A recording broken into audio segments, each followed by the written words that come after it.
Thank you very much. If it's all right with you, I thought I'd read from a few passages from the book and explain to you a little bit more about who Cissy Patterson was, and then I'd be happy to take questions.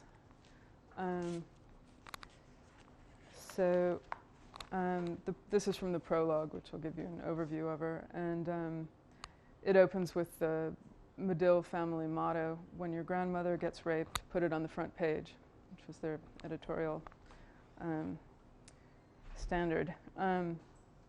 Our patience has come to a breaking point, Chancellor Adolf Hitler bellowed in the frenzied crescendo of his address to the Reichstag on December 11, 1941.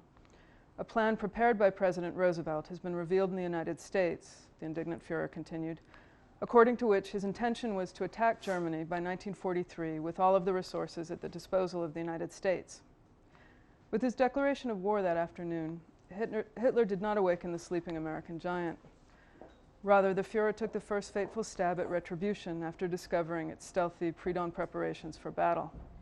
Indeed, for several years, grim auguries had reached Berlin suggesting that Franklin Delano Roosevelt was perhaps less committed to American neutrality in the face of the conflicts raging across the globe than he publicly professed to be. Having long suspected the, quote, insane and, quote, particularly despicable President of the United States of promoting, quote, the work of hatred and warmongering throughout the world, Hitler had recently been presented with what he took to be irrefutable proof that his mistrust had been justified. The Führer was not alone in questioning the sincerity of the President's long-expressed unwillingness to entangle the United States abroad. A week before the German declaration of war, eager to galvanize isolationist sentiment nationwide, two of the most stridently anti-administration members of the American press had jointly published in the respective Chicago and Washington, D.C. newspapers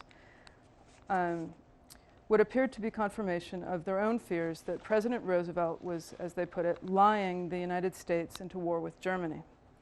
This monumental scoop not only consisted of excerpts of the leaked top-secret Rainbow 5 plan, the Army and Navy's joint estimate that the United States would be ready to launch its own multi-pronged assault on Germany by July 1943, but perhaps even more damning, a copy of the President's own letter ordering the assessment.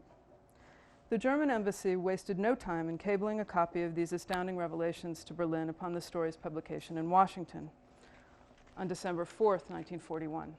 A week later, Hitler would bark to the Reichstag that, despite his many peacemaking efforts, the recently published proof of Roosevelt's sneaking belligerence towards Germany left him no alternative but to declare war on the United States.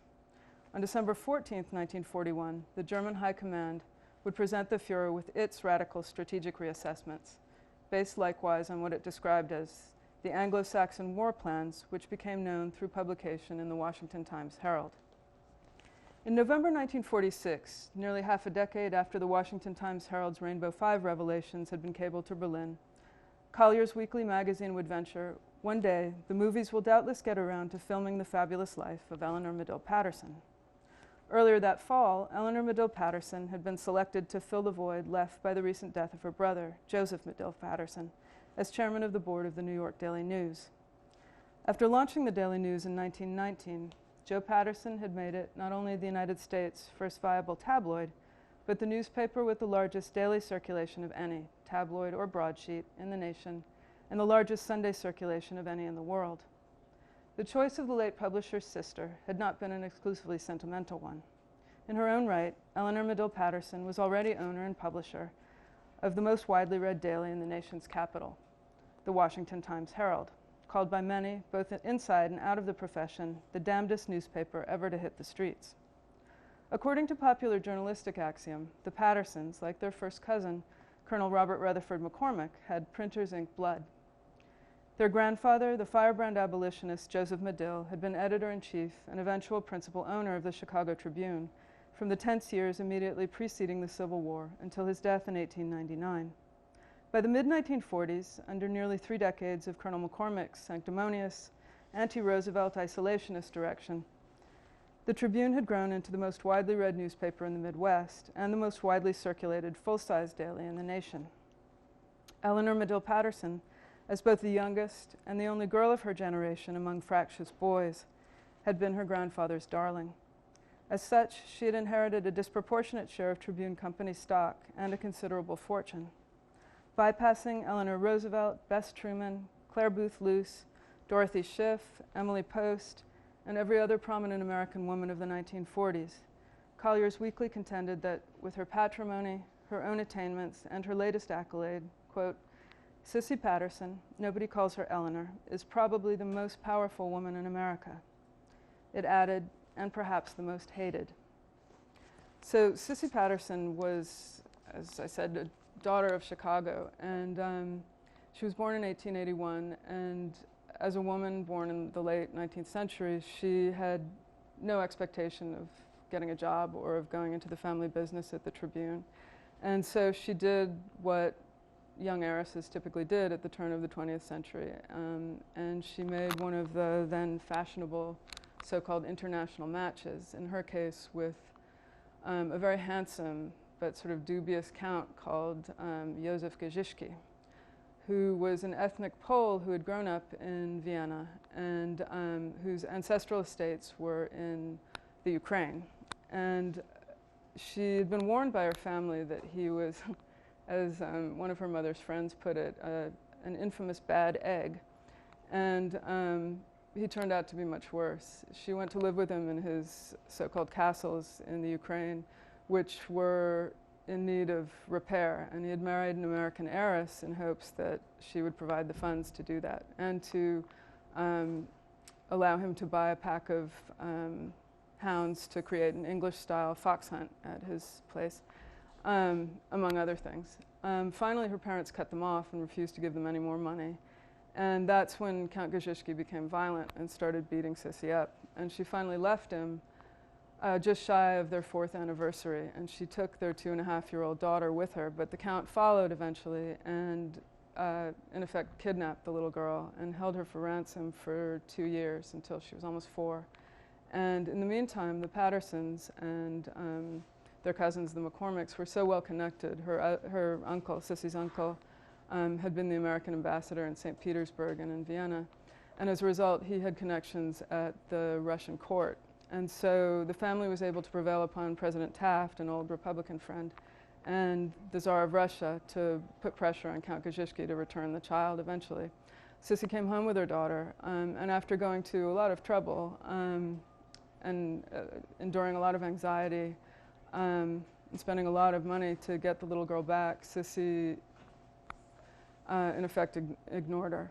And she grew up sort of neglected and cared for by nannies, one of whom actually abused her. And Cissy, by that point, had become sort of notorious. And she tried her hand at acting for a while in Lake Forest, where they went to live, and gave that up for writing novels, and wrote 2 quite successful novels, one of them about an American girl who marries a Russian count, or a Russian prince, actually, in the novel.